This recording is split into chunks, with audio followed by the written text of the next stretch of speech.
আজকে হঠাৎ খেয়াল করলাম আমার প্যারট ফিশ ওরা বেশি অ্যাগ্রেসিভ বিহেভ করতেছিল, তাই আমি আমার অন্যান্য মাছগুলোকে সরিয়ে ফেলছি।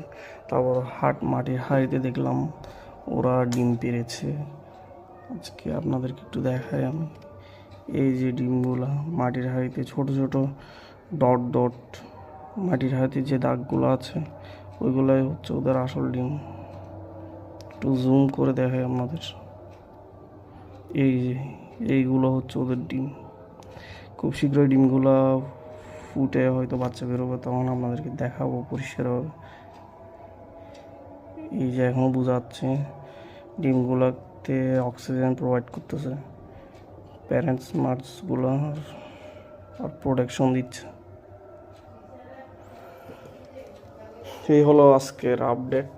আমি জানাবো কখন এই ডিমগুলো ফুটে বেবি প্যারট ফিশ বের হবে, আপনাদেরকে দেখাবো। আপনারা সাবস্ক্রাইব করে রাখেন যাতে দেখতে পারেন।